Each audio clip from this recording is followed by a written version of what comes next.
penis! Where's that son of a bitch?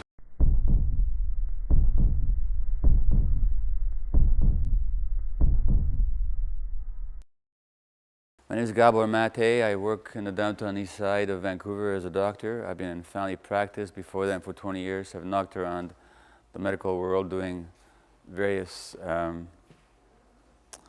duties and engagements as my interest takes me.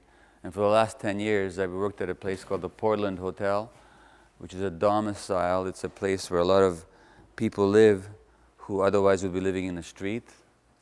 For the last several months, I've worked at On-Site, which is the detox facility associated with Insight, the supervised injection site.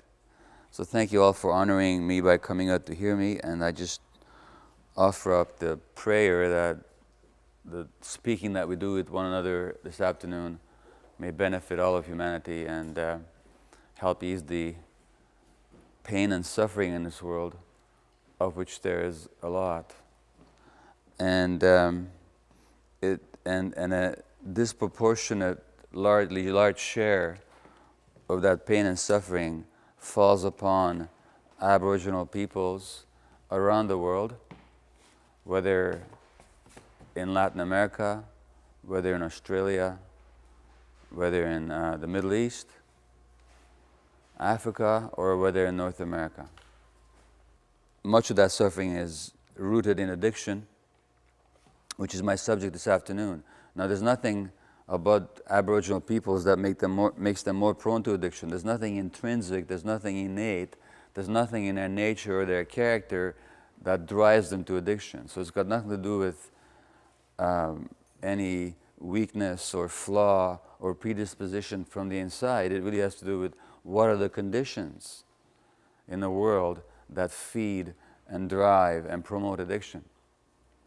And these patients of mine die young. They get diseases from their HIV. They get infections of their brains, of their heart valves, of their spines. They get crippled. They commit suicide. They're killed violently. They overdose. They get cancer. They die of liver disease. And few of them live into their 50s. And the question is why? Why do people keep doing these terribly damaging things to themselves, which has such negative consequences in our lives, where they lose their health, they lose their lives, they lose their families, their children, their dignity, their bodies, their teeth, their earthly possessions, and still they persist. And it's not possible to answer that question. It's not possible to answer that question if we see it as weakness of will, if we see it as moral failure, if we see it as some kind of a bad decision that people make. It's much deeper than that.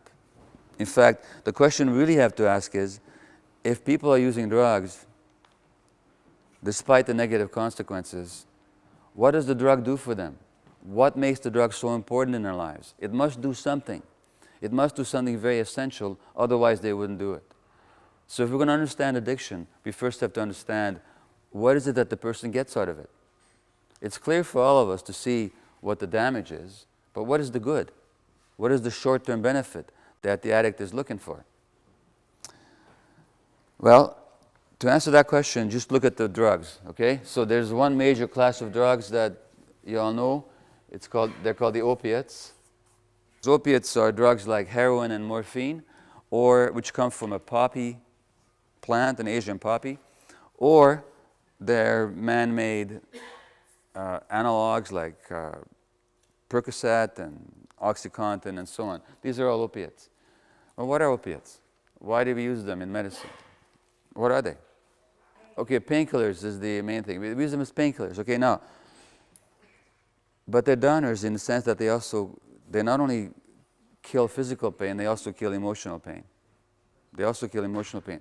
It turns out that if you look at the brain scan of human beings, when they're feeling emotional pain, the same part of the brain lights up as when they're feeling physical pain. So whether I call you a terrible name that really hurts you and insult you, or whether I cut you with a knife, the same part of the brain registers it on the emotional level. So the emotional suffering associated with physical pain is the same as the emotional suffering associated with psychological pain, and it's felt in the same part of the brain, and that's where the opiates work. So it's about the relief of pain. So the first question in dealing with addiction is always not why the addiction, but why the pain. But why the pain? I don't have a single female patient in the downtown east side who was not sexually abused as a child. Not one, not even by accident. I've talked to hundreds. Many of the men were abused, many sexually, if not sexually, then physically in other ways, or emotionally abandoned and neglected and hurt. One guy told me that, native guy as well actually, or Maté, he's a Maté man. His mother had a unique way of babysitting him. She was a single mom and had her own addiction and drinking problems, so she went out to the bars to meet guys. She was in her early 20s. And the babysitter was the dryer. When this kid was 3 years old, the mom would stick him in the dryer, put a heavy object on the top so he couldn't climb out, and that was her way of keeping him safe while she was out. And that's not untypical. So this is what people grow up with. So that's why. So why the pain then? The reason drugs work in the human brain is because we have receptors for them. Now I'll tell you what receptors are. Here's a cell. Here's a brain cell. Okay, this is my primitive drawing of a brain cell with the nucleus here. Now, here's the drug. Okay, it looks like this. The molecule of the drug coming into the cell. It works only if the cell has a receptor that can receive it. But now the question is, why do we have receptors for molecules or drugs that come from poppies? We're not poppies after all. Well, mummies and poppies, I guess. Well, we don't have receptors for them. What we have receptors for are our own substances that look just like it. Okay? In other words, in our brains we have opiates. We have our own natural opiates. And those are called endorphins. Endorphin. Endorphins are our body's endogenous or inner or naturally occurring morphine-like substances. So the reason the opiates work is because we have endorphins which look just like the opiates, and so that's why we have these receptors. But why do we have opiates in our bodies? Well, yes, pain relief. We have to have something, otherwise they would hurt too much. I mean, if I went like this, if I had no endorphins, I'd have way too much pain every time I touched anything. So there has to be something to kill the pain, to some degree. So opiates are painkillers. They're also necessary for feelings of joy and elation and reward. So when you do something thrilling and you're just overjoyed, what's happening is you're having a lot of endorphins flooding your brain. So people have, when they go bungee jumping and you measure their endorphin levels, the higher the endorphin level, the more elated they are after they go bungee jumping. Which, by the way, should tell you something about the nature of addiction, because addiction is not just about drugs, is it? You can get addicted to all kinds of things. A lot of people get addicted to dangerous activities. Why? That's how they get their endorphins. So, we have endorphins as painkillers, we have endorphins as to give us joy and elation. They also work on our immune system, they do a lot of things, but the most important thing they do, and here's the key to all addiction, and this is the least known function of the endorphins, our own natural opiates, is they connect infant to parent. They're the love chemicals. When that little baby is looking into your eyes, is it a he or she? He. He's got endorphins going in his brains. So do you, which is why you enjoy it so much. If you didn't have endorphins, you wouldn't enjoy our babies very much. Let's face it, parents have to put up with a lot of crap, don't they? You know, literally. And one of the things that makes it enjoyable is that we have these endorphins floating in our brains. And so endorphins are necessary for that loving connection. They've been called love chemicals. They've been called molecules of love, is what they've been called. you can have mice in a laboratory, infant mice, and you can knock out their endorphin receptors. You can actually breed them genetically so that they don't have these things. So now the opiates have nowhere to act. When these animals in the laboratory are born with the endorphins receptors knocked out, they will not be upset when they're separated from their mother. Now, what would that mean for them in the wild? Their death. Their death. Because the mother's loving, nurturing presence is required to protect the child, to feed the child, and also to bring up the child. Without that, if the child does not look into the mom, because of no endorphins, there's no love from the child to the mother, therefore no connection, therefore no life. So what I'm saying is that the opiates and the opiate addiction arises in the most essential brain circuit that we human beings have, which is pain relief, reward, and love and connection, which is the essential dynamic in human life. Now when you ask, why is it so powerful? Well, because that's where it arises, in that most essential brain circuit. And I'll talk in a little while about why it arises there. But the point is, that's why it's so powerful. Now, another chemical that's involved in addiction is called dopamine.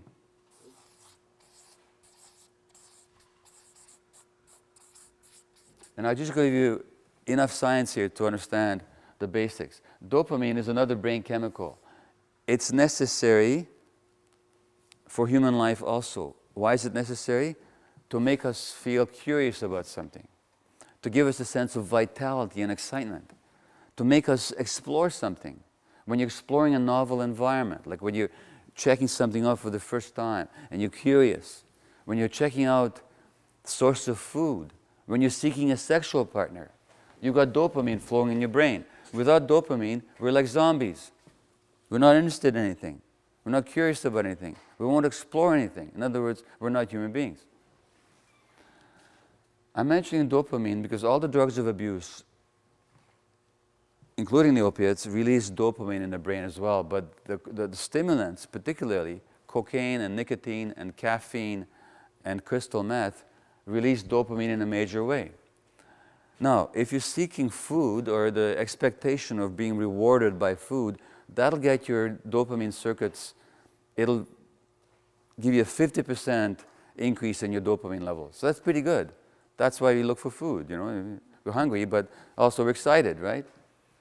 When you're seeking a sexual partner or about to receive a sexual reward, your dopamine level goes up 100%. So it doubles. Now, a shot of cocaine will increase your dopamine levels by 300%.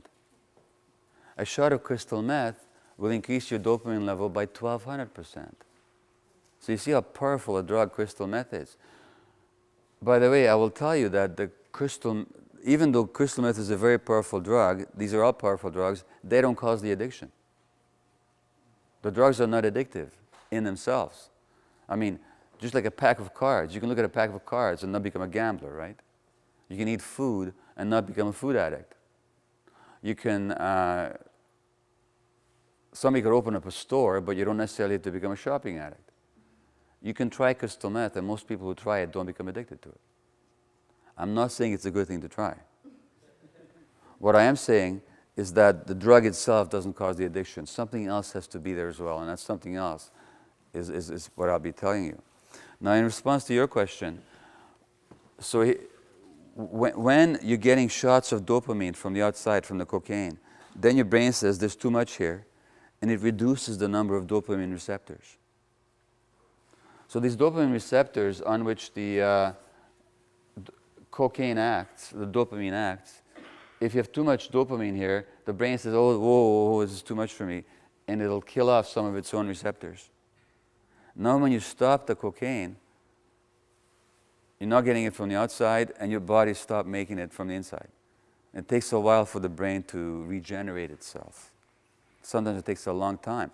And while that's going on, while it's regenerating, you're irritable, and you're tired, and you're depressed, and you're going through withdrawal, and nobody likes being around you very much. Because you're a pretty miserable person, because you don't have enough dopamine, and you don't have enough endorphins. So that's the second circuit involved in addiction. Now you have the love, reward, pain relief chemical. Now you have the incentive, motivation, curiosity, exploration chemical, vitality chemical, where addiction arises. And then very quickly, I'll tell you about two more brain circuits that don't work in addiction. And actually, how do we know these things? Because you could do a brain scan of people. You do a scan, a special kind of imaging with X-ray technology of somebody's brain, and these parts don't work. And you can see that they don't work. Now, two more circuits don't work in addiction. One of them, somebody mentioned, has to do with stress, the adrenaline circuitry. Now, adrenaline is a stress hormone. And we need that. If I was to attack you now, you'd have to be able to fight back. And for that, your body would create a lot of adrenaline. That would help you escape or to fight back. The flight or fight hormones, adrenaline being one of them. When you talk to addicts and you ask them, why do you do drugs? What is it that it does for you? One of the things it'll say is, it helps me not be so stressed. Now, in other words, the addict doesn't know how to not to be stressed. They get stressed very easily. The person who's addicted gets stressed very easily. Or the person who is stressed easily is more likely to be an addict because they're more likely to use the drugs to soothe their stress. Because drugs are stress relievers in the short term. I mean, as you say, if you were upset right now, if I gave you a shot of morphine, you'd be pretty happy pretty quickly. They relieve the stress. They're stress relievers. But for the addict, they don't have enough capacity to regulate their stress, so they have to go to these external chemicals. So that's the third circuit that doesn't work in addiction. And the fourth one is what's called impulse control. Now, impulses are urges and motivations to behave or to do something. I might have the urge to, in a store, I might have the urge to grab an object and stick it into my pocket. That's an impulse.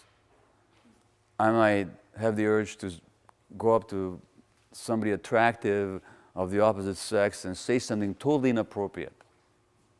I mean, we all have these impulses. But there's something in the brain that says, you shouldn't do this. Not a good idea. You might have the urge to do an injection of heroin. Something up here is supposed to say, not a good idea. The part of the brain that is supposed to control our impulses is called the gray matter, or the cortex of the brain. And it's supposed to say no. It's okay for me to have all kinds of desires. It's okay for me to want to kill all of you. That's perfectly okay.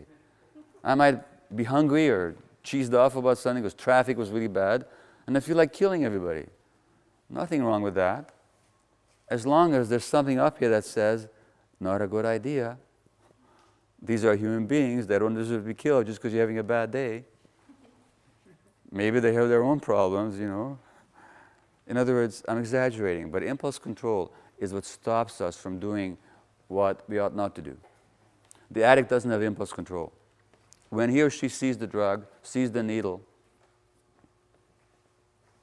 when the gambling addict is in the casino or even thinks about the casino, when the shopping addict thinks about the store, there's nothing there to stop it.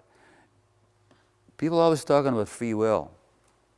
Human beings don't have nearly as much free will as we think they do, because for the most part, we're controlled by mechanisms deep in our brains that we're not even conscious of. We think we have free will. The real problem in addiction is not the free will, as somebody said, it's the free won't. The addict is not able to say no. The part of the brain that is supposed to say no doesn't function in the brain of the addict. How do we know that? Again, you look at brain scans. There's no free won't up there. We should be saying no, but that part of the brain doesn't function. So, I'll just quickly summarize. 4 essential brain circuits. The opiates, which is the love, connection, reward, pain relief. Dopamine, which is incentive, motivation, vitality, curiosity, a sense of being alive. Impulse control and stress control. These are the circuits that don't work in the addict. And the people in whom these circuits don't work, they're the ones who become addicts. But why don't they work? Why don't they work in some people? When the American Army went to Vietnam, 20% of them came back as heroin addicts. 20% of the GIs came back from Vietnam were heroin addicts. A few years later, only 1% was. So 95% of them got over their addiction, which is unbelievable. I mean, if 5% of my patients in the downtown east side overcame their addiction, everybody would think I was a genius of some kind. And here 95% overcame their addiction. In other words, the drugs by themselves can't cause the addiction, because if they did, they all would have stayed addicts, because they were addicts. There's something else must be going on. So why are some people more prone? What's wrong with these circuits in their brains? And here's why we have to look at life experience. Now, most doctors and most experts who write about addiction, they say it's a genetic disorder. You inherit it. Well, that's a nice explanation. First of all, it's simple. Secondly, it makes sense, because in a lot of families, if one parent is an alcoholic, chances are the kids will be too. So it runs in families. So it looks like it's genetic. It looks like we inherit it genetically. Thirdly, the biggest advantage of that explanation, though, even though it has no scientific basis, is that it explains everything without having to look at people's actual lives. See, if First Nations people were addicted to alcohol and these other drugs because of something genetic, now we don't have to look at history. Now what happened in this country and what continues to happen in this country is irrelevant. It's just all in the genes. Too bad. It's nature's fault. But we can't help it. But what if it's not like that? What if it's actually what happens in people's lives that make them addicted?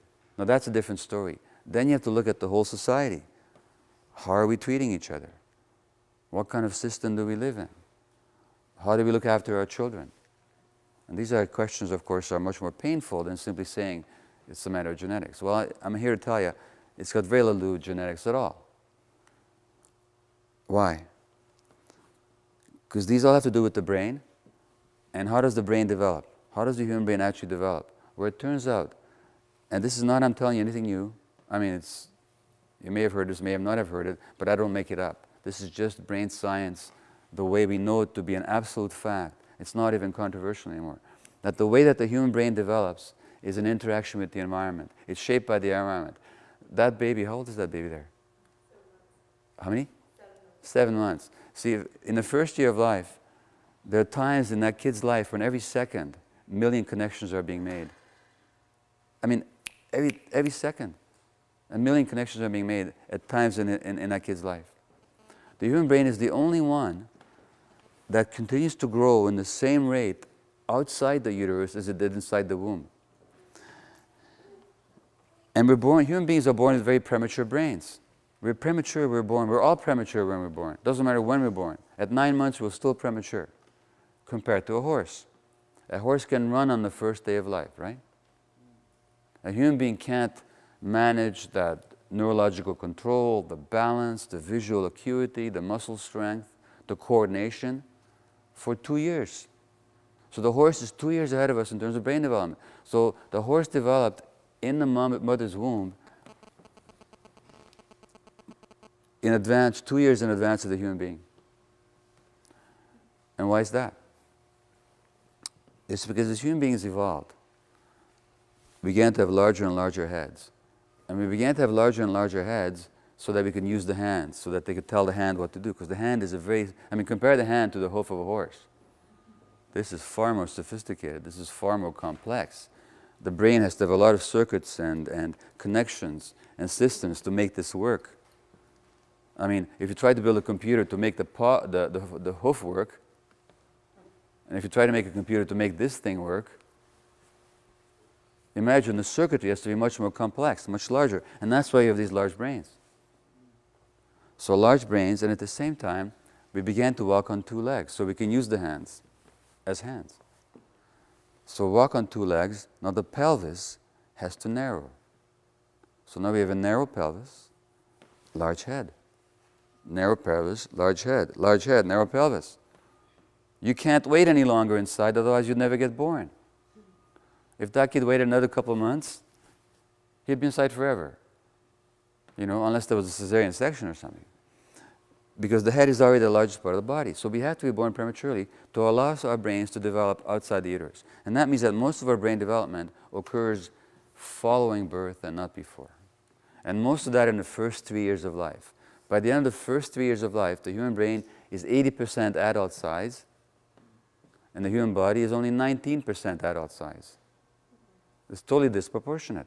And that means most of our brain development occurs in the first 3 years, under the impact of the environment.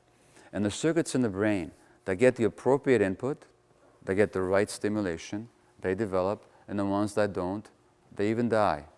And they certainly won't develop very well. And that's not so difficult to understand. If you took a plant, a seed, and you stuck it in the floor here, would you expect it to grow? Well, of course you wouldn't. Why? Because the conditions aren't here. There's no irrigation, there's no sunlight, there's no nutrition here. Why would it grow?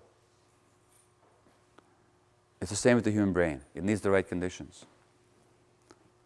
Now, what are the right conditions? Well, it depends on which circuit we're talking about. Now, the visual circuits that allow us to see, there's about 30 different circuits making up the visual system. That needs light. If this child was in dark for the first 5 years of his life, he'd be blind thereafter for the rest of his life. Because there's no light, the brain says, I don't need visual circuitry, there's no light here. I might as well put that energy into hearing or something else. So for the development of seeing, you need light waves. Now, the circuits of the opiate love chemistry, the dopamine incentive motivation system, the impulse regulation, and the stress control system also needs the right environment. Just like the visual circuitry needs light. And what is the right condition for these important brain circuits? And this is where we're letting our kids down. I'm talking about as a whole society.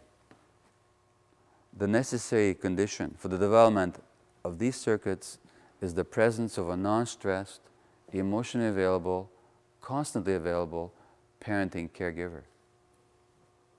Without the presence of a non-stressed, emotionally present, constantly available parenting caregiver, these circuits don't develop. If you take a small child, if you take monkeys and you separate them from their mothers and you measure their dopamine levels, they're down within a couple of days. The endorphin and the dopamine level in the child's brain depend on the presence of a nurturing parent, of a non-stressed nurturing parent. Why do I say non-stressed? I'll explain that in a moment. I could give you all the science behind that. Let me just give you one example. At the University of McGill in Montreal, they experiment with rats. And rats are easy to work with because they have a short gestation time, so they're not pregnant that long. And they grow up very quickly. So you can study them between birth and death very quickly. So rat mothers, when the baby is born, when the rat pup is expelled from the mother's womb, the mother immediately starts licking the rats. Licking them means on the perineum, like on the bum, just starts licking them. And that's how they groom them, that's how they connect with them. That's their version of bringing the baby to the breast. First they lick them. Now, some rats do it better than other rats. Some mother rats lick their babies with more care and nurturing than other mother rats. If you look at the babies that are well nurtured by their mothers in the first few hours of life, and if you look at these babies as adults, they're less anxious, they're smarter, and if you look at their brains, they have more natural tranquilizing chemicals in their brains. There's a class of drugs called benzodiazepines. Benzos are drugs like Valium and Librium and Ativan and so on. We have our own natural benzos in our brains. These rats that are well licked by their mothers, they have more of the natural stuff in their brains than the rats that were not well licked. But it's not genetic, because if you take the rats whose mothers don't lick them very well and you put them, those baby rats with mothers who do, they grow up to be just fine. So the proper brain chemistry of the infant depends on the presence of the mother and the capacity of the mother to nurture the baby. Now, in a group of monkeys, they divide into 3 groups. And they created different conditions for food finding for these mothers. These mothers had small babies they had to look after, and they find food for them. The one group, they made it difficult. It was always difficult for them to find food, predictably difficult. The mothers knew that it was always going to be hard to find food. They had to work really hard for it. Another group, they made it easy for them. The food was just right there. The middle group, they made it sometimes difficult to find the food and sometimes easy to find the food. So there was uncertainty. Now, guess which group of mothers was it that their infants, when they grew up, were more insecure, they had to do cocaine and alcohol? The uncertain group, yeah. The mothers who always find it difficult, they adjusted to it. The mothers who always find it easy, no problem. The ones who were stressed, because they never knew. And uncertainty is a big cause of stress. They're the ones whose infants grow up to be adults who did cocaine and alcohol. And there's so many experiments like that. Now, the same thing is true in human beings. Because when mother and infant, when I say mother, it could be the father, it could be the grandfather, it doesn't matter. When the nurturing parent is looking into the child's eyes, and the child looking into the mother's eyes, the parent's eyes, that's when they both have endorphins happening in their brain. And that promotes the development of the child's circuitry. But what happens to people like Serena, whose story I read to you, and like all my other patients in the downtown east side who never had that? Those circuits don't develop. So when they do heroin, guess what? It's like for the first time, they feel love and connection. It's for the first time they feel human. Or the first time they do cocaine, they feel alive and vibrant and excited. And that's pretty powerful. And it's the only way they got it. So you try and take that away from them. It's damn difficult to give it up. Addiction is pretty simple. It's what happens to people when they don't get what they need. And they have to end up soothing themselves. Now, this is not about blaming parents, by the way. You have to understand that.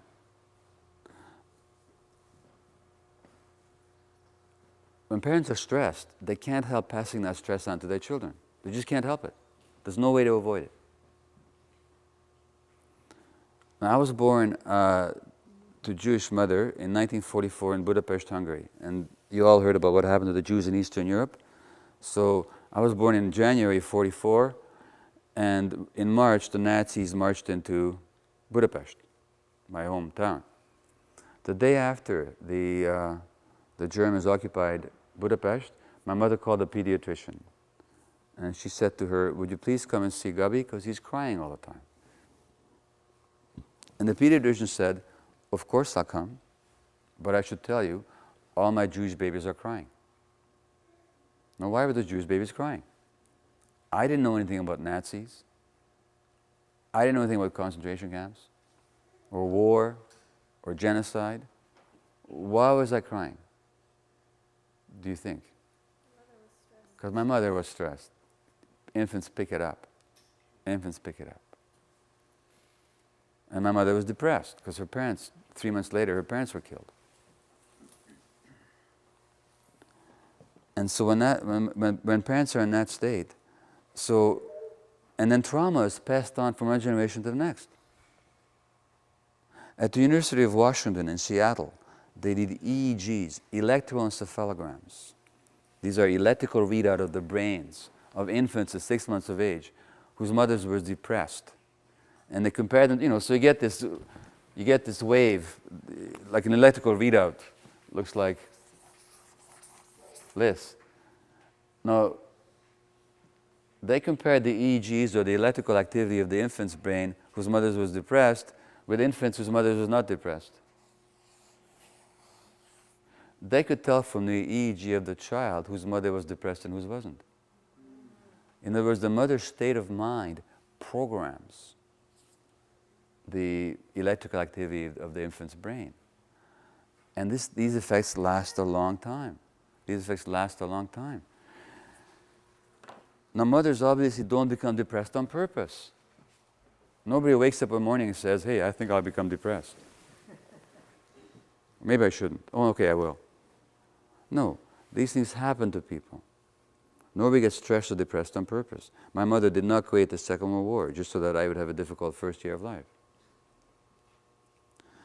The trauma is passed on multi-generationally, from one generation to the next, and that's how it's inherited. It's not inherited because of genes. It's inherited because we keep creating the same conditions. But that's why the drug addiction. It's because of the early suffering and the early deprivation. These circuits are crying out for those substances. And when they get them, they're happy. And it's very difficult to tell a person, if something makes them feel good for the first time in their lives, that they should stop using that substance when they have no other way of making themselves feel good, when they've never had any other way. Now, that doesn't mean it's hopeless. It just means that it's difficult, and we can't do it by judging people, by telling them that they're bad, that they're stupid, and so on. Or even by telling them how bad it is for them. They already know that. They already know that. We have to try something totally different. There's many, many different ways to look at addictions. Now, I looked at it from one angle. There's another angle, which is that drugs are a way of self-medicating. Some people have certain conditions medically that they self-medicate. Now, what do people self-medicate? They self-medicate depression. Because the drugs are antidepressants. They self-medicate anxiety. They self-medicate PTSD, or post-traumatic stress disorder. They make people less stressed. They also self-medicate what you've got, which is ADHD. Attention deficit hyperactivity disorder, okay? The stimulant drugs, like cocaine and crystal meth, which most people, when they take them, they get more hyper, actually make you calmer. Why is that? Imagine this. I'll explain to you. Imagine that your brain was like imagine a busy street corner with traffic going in 4 directions, you know?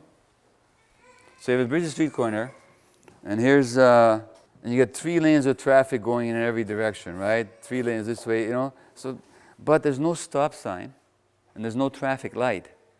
What there is an island here in the center, and there's a cop standing on the island.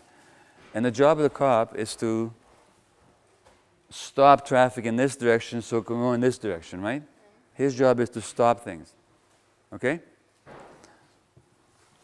Imagine that your brain is like this busy traffic corner with 3 lanes of traffic going in 4 directions.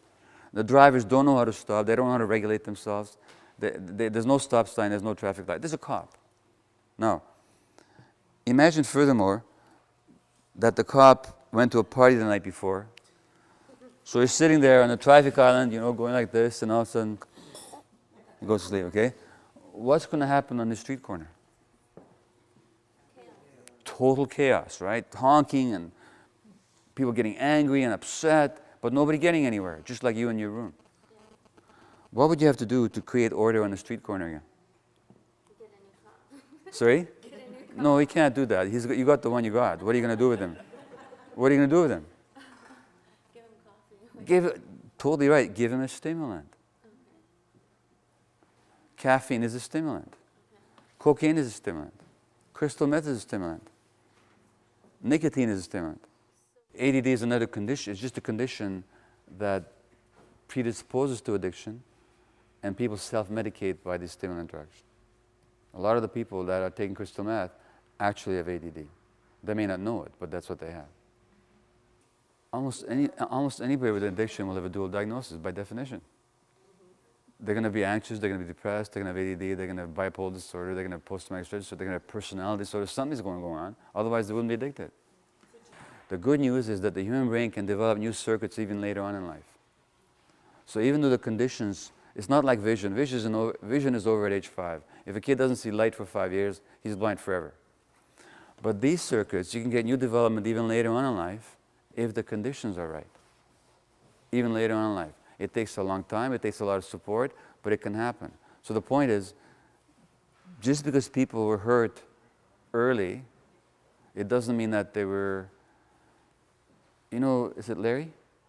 What's your name? Eddie. Oh, sorry, Eddie. Eddie was in his prayer, was talking about, he said something about the wisdom of healing that's inside of ourselves. Well, that's it. There's a wisdom in the body which allows healing and even new development to take place, even later on in life. The longer you've done drugs, the longer it takes, and the more support you'll need. But there's nobody beyond redemption. There's nobody beyond redemption. Now, how long will it take? You see, you're not just talking about the effects of the drugs, you're also talking about a lifelong trauma. So when you talk about healing addiction, it's not just getting somebody to stop using the drugs. It's also developing new ways of coping and new ways of thinking about themselves and new ways of seeing the world that they never had from the early life because the conditions weren't appropriate. So let me say something here about the past and the generations. The things I said about what's necessary for the healthy development of the person and the brain, the kind of parenting, that's exactly the way, as far as we understand it from historians and anthropologists and from stories of the elders, that's exactly the way First Nations people used to parent their kids. Kids were not parented in isolated families. They were part of a village. In the village, it wasn't just a question of mommy and daddy, it's a question of the whole community was responsible for the child. The child had many, many adults around to protect them and to nurture them and to teach them. Kids were never separated from the adults. They were carried everywhere the parents went, the kids went with them. Just the kind of things that science is now discovering we need to do to nurture kids. People were doing it automatically, without science, without brain scans, without all this stuff. They were just doing it. And that's why Aboriginal people, by the way, parent everywhere in the world, under natural conditions. And then you look at what happens. And there was actually substances in North America that could have been addictive. There was tobacco here. There was alcohol in southern United States. There was peyote. But there was no addiction. There was no problem with drug use, even though some drugs were here. And it's the same with coca in Latin America. There was no severe addiction problem. So the addiction problem comes along when you destroy people's ways of life. That's when it comes along. It's that simple. You can predict it. In the Western world, there was alcohol for thousands of years. There was drunkenness. People get drunk on holidays and festivities, but there was no alcoholism until the Industrial Revolution, when people were chased away from their villages and their communities, and they had to go in the cities, and now they were isolated away from their families and controlled and beaten and so on, so no longer living under the natural conditions. That's when the addiction comes along. I don't want to say that you can't do anything about it, because you can't. You did individually, and people do on a community level. But it's very difficult, because there's a whole history that weighs down on you. And it's not just the history, it's still going on. I mean, if you actually look at what's going on, it's not like all the land claims have been settled. It's not like there's no more discrimination. It's not like governments are now being fair about it. No, a lot of the exploitation and so on is still going on. And there's a lot of infighting, and I don't have much to say about that because I'm not a part of it, but corruption and so on that happens in some of the First Nations organizations and so on. It's a very, very difficult situation. I have no idea how to resolve the problem. All I can say is, on a social level, Canadian society needs to do a lot more. Needs to do a lot more. Apologies are just not enough. We need to do a lot more. But just me saying it isn't going to make it happen. And Stephen Harper has never phoned me to ask me what he should do. I don't get it, personally, but he hasn't.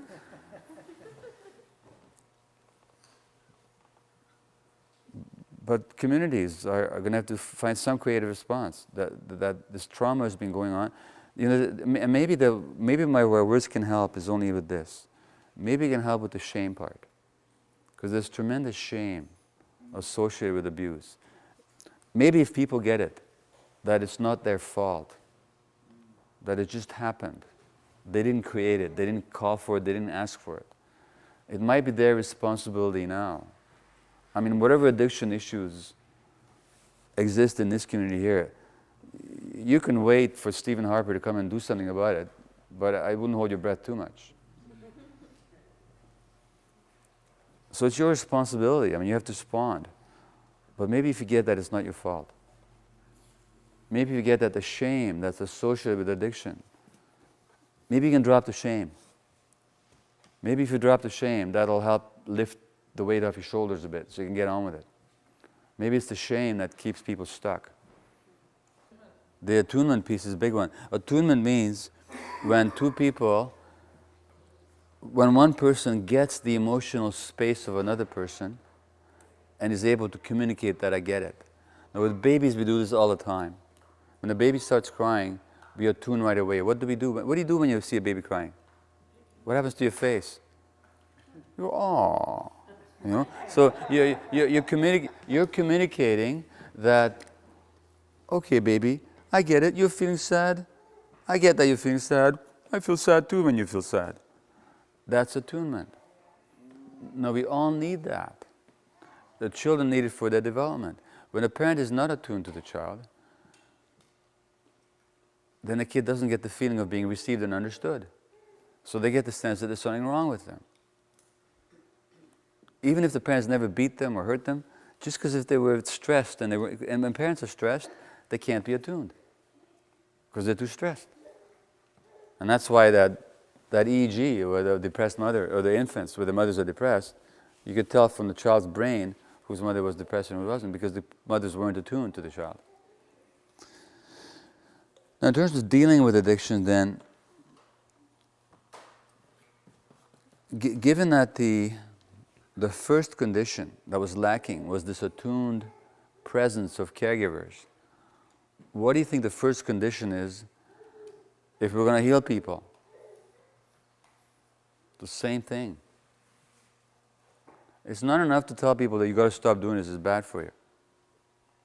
People need, first of all, some loving acceptance in their lives. They need to be given the message that their addiction may not be okay, but they're okay. That it's not their fault. That they're not stupid, that they're not deficient, that there's nothing to be ashamed of. Nobody woke up at 3 years of age and said, I'm going to become a drug addict. Nobody woke up at 15 years of age and said, I'm going to become a drug addict. People drifted into it. They drifted into it because of all the stuff that I talked about. So we have to lift the shame, and the only way we lift the shame, see, drug addicts are very ashamed of themselves. Anybody here who's ever had an addiction problem, you know how ashamed you were and how poisonous that shame is. And how healing it is if somebody can talk to you who's not judging you, who's not rejecting you, who's not punishing you, who just says, hey, you got a problem. So that's the actual first step. Then in that context, we need to help people understand themselves and understand their behaviors. Let me tell you a story about myself too. I've been married to my wife Ray now for 39 years, next month. So let's say one night, 10 years ago, I say to Ray, I indicate that I like to have intimate physical contact. Sex. And she says no. And I know that's hard to believe that she would say that to me, but it's happened. How do I react? Well, so say 10 years ago, I'm 54 years old, 10 years ago, and I'm a national medical writer for the Globe and Mail, and I'm a busy family doctor, and I'm a speaker and all this kind of stuff, and director of palliative care at Vancouver. I got all these titles and achievements. So how does this guy respond when his wife says no? Well, in my case, I either go into a rage, or I curl into a fetal ball like this, and I wish that I was dead, and next morning I can't even look her in the eye. No. What sense does that make? What sense does it make when there's nothing to worry about, and that's when you worry? Well, I'll tell you what sense it makes. It has to do with memory.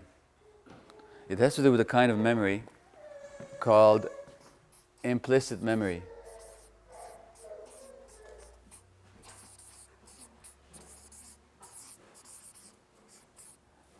Implicit memory, okay?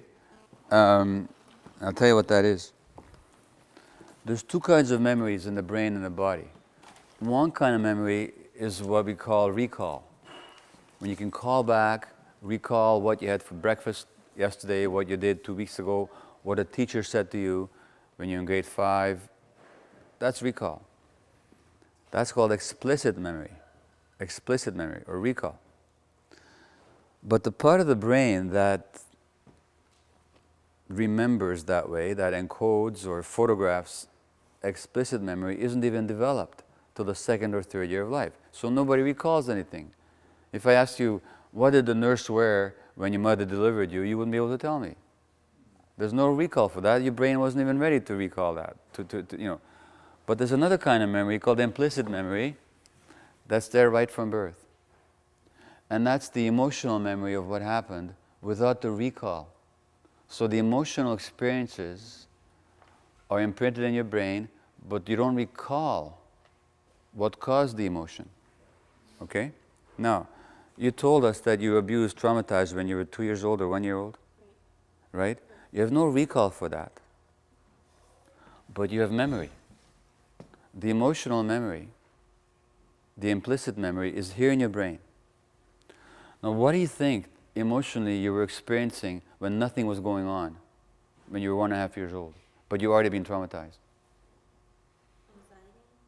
Anxiety that something could happen at any time. And you have to pay attention.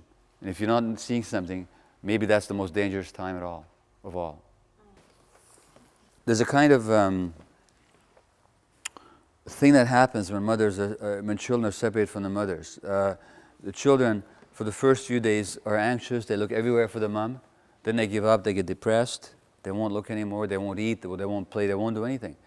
And then after a few days of that, they come out of it. You can feed them again. They'll play again. They'll interact with caregivers. But what happens when the mother comes back? When the mother comes back, they get stressed physically. Their heart rate goes up. They get very tense. And they won't even look at the mother. They won't look at the mother. And what do you think that's about? They don't want to attach in case she leaves again. It's called defensive detachment. The brain, the kid is not doing it deliberately. The kid's brain is doing it. The kid's brain is saying, when you abandoned me, I felt so hurt that I'll never want to be that hurt again. So I'm never going to connect with you again. Now, when I was 11 months old, my mother gave me to a total stranger in the street and said to her, take this baby away. That's what she did. And she did that to save my life because she could barely stay alive herself.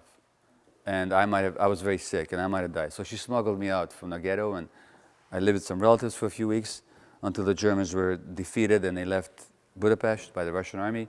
And then I was reunited. When I read that story about what happens to kids, I asked my mother, how did I respond to you when we were reunited? She said, like an utter stranger, you wouldn't even look at me for several days. Now, my wife says no to me, okay? If I was purely an adult, I would say, okay, that's disappointing, but I can handle it. Because life is disappointment, right? I mean, life is joy, and life is pain, and life is beauty, and life is ugliness, and life is everything, including disappointment. So what? That's just life.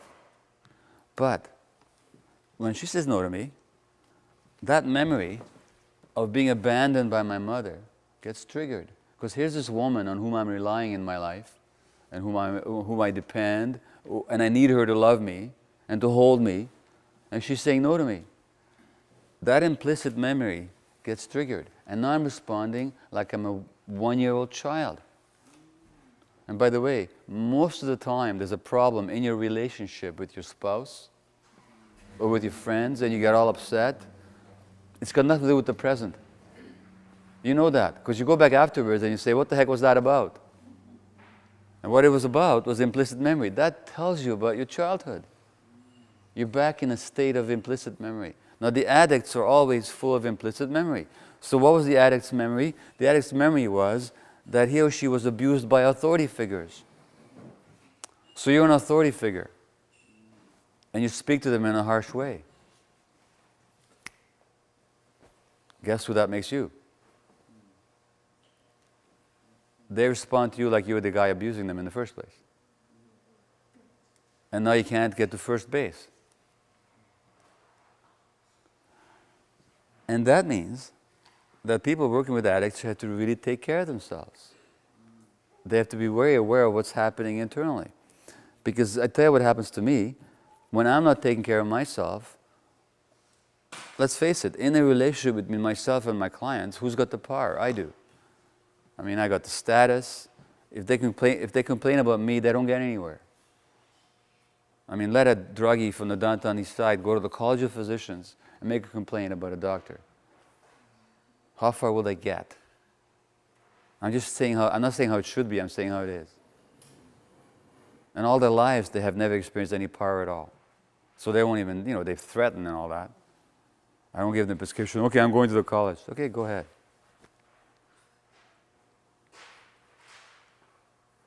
So I have to be very careful. Now, when I'm not looking after myself, when I'm very stressed, then that means I go to work and I'm irritable. And so, I'm irritable. What do I trigger?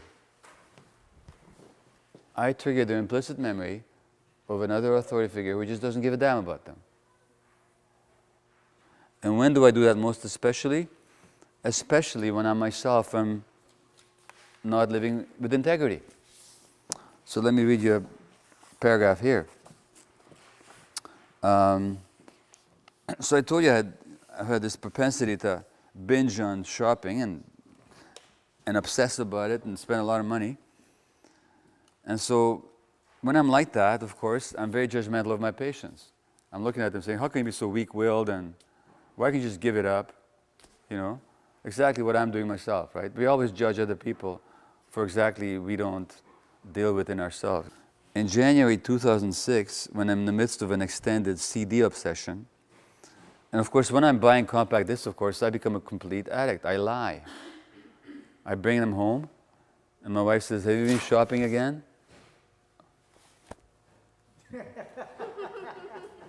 How can you even think such a thing?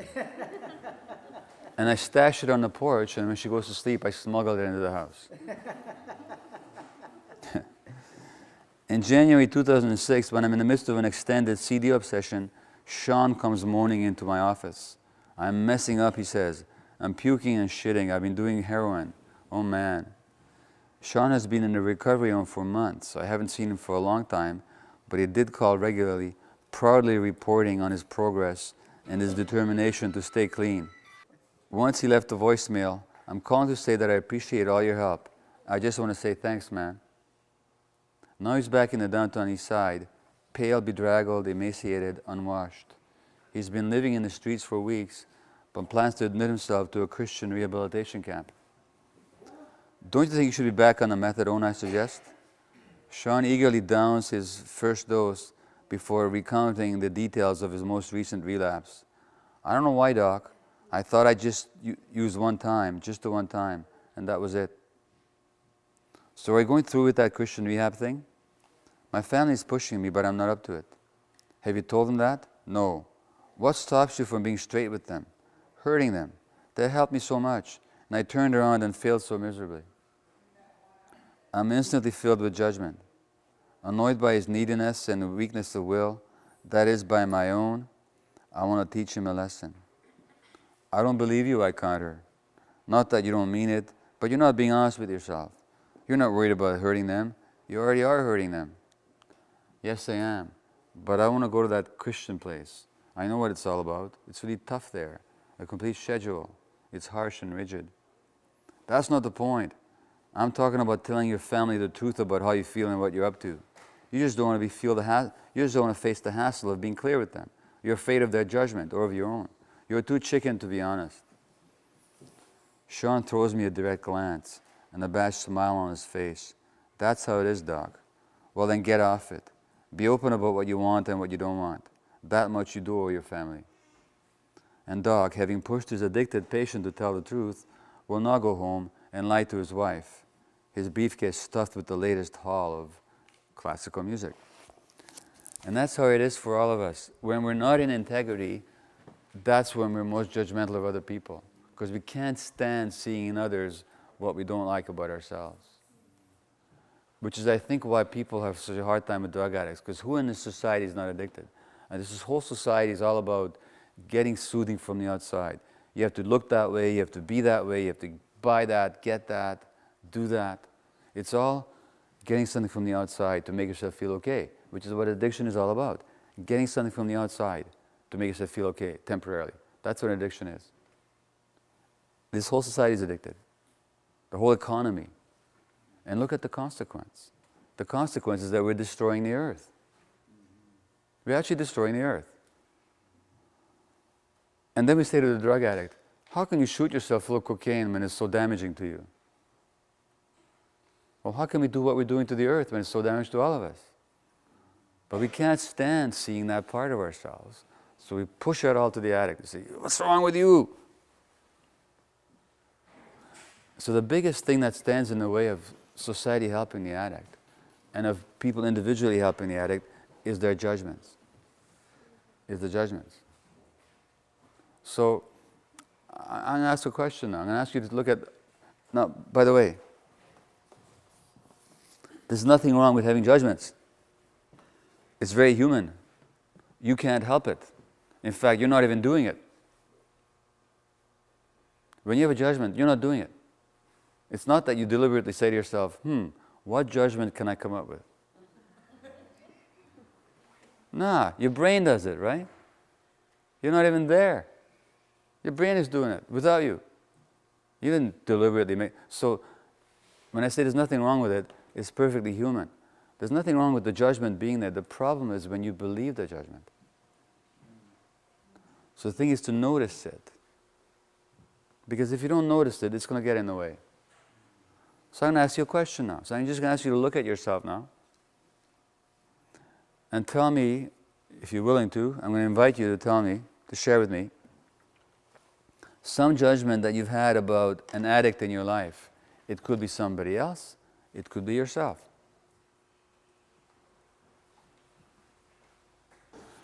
So what I'm trying to say is that the most important thing we can look at people when we're working with addicts is ourselves.